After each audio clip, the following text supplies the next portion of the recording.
Alors merci, c'est vrai que c'est un grand honneur pour ma part de parrainer ce concours. Je remonte dans le passé, parce qu'en 1994, j'étais à la place de tous ces élèves, aujourd'hui en train de plancher sur le questionnaire, sur les dégustations.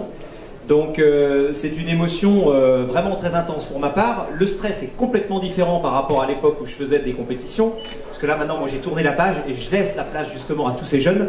Néanmoins, il y a quand même un petit quelque chose qui s'est installé depuis que je suis revenu dans ces murs. On n'était pas très loin, on était dans l'ancienne salle là, avec la cuverie en bois, à l'attente des résultats. Donc je sais que l'attente est toujours trop longue quand on est candidat. Néanmoins, moi c'est un vrai plaisir de pouvoir justement parrainer ce concours.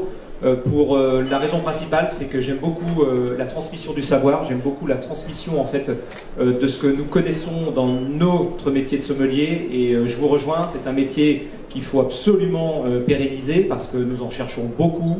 C'est très difficile à l'heure actuelle de recomposer nos équipes de sommeliers, donc sachez que je vois un très très bel avenir à notre profession, et encore peut-être plus beau qu'il n'était. Néanmoins, on passe un petit trou d'air, il faut l'accepter.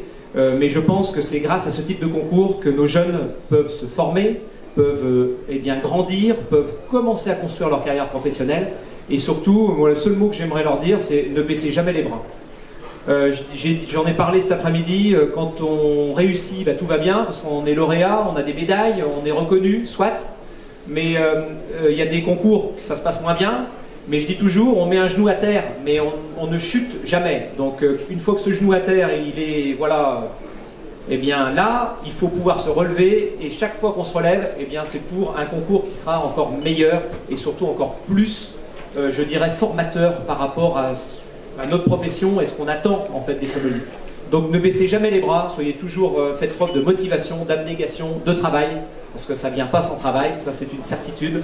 Mais surtout, continuez. C'est tout le conseil que je peux vous donner ce soir, parce que ça vous servira à un moment donné dans votre carrière professionnelle. Donc merci pour l'organisation de ce concours, parce que moi je l'ai vécu, j'ai terminé deuxième, donc j'ai fait beaucoup de deuxième place.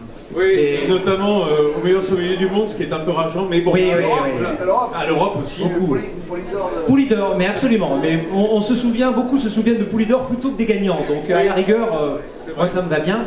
Mais c'est à nouveau un très bel honneur que vous me faites de pouvoir m'accueillir, et merci pour tout ce que vous faites effectivement pour la sommellerie, et pour surtout accompagner ces jeunes, parce que pour moi c'est primordial aussi. Merci beaucoup.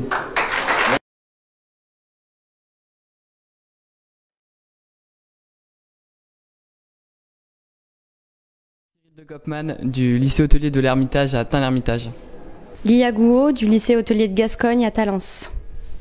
Basile Craès au lycée hôtelier de La Rochelle à La Rochelle. Étienne Dupéret du campus du lac de Bordeaux-Lac. Tom Cholet du lycée Nicolas Appert à Orvaux. Apolline Moulin du lycée de Chamalières à Chamalières.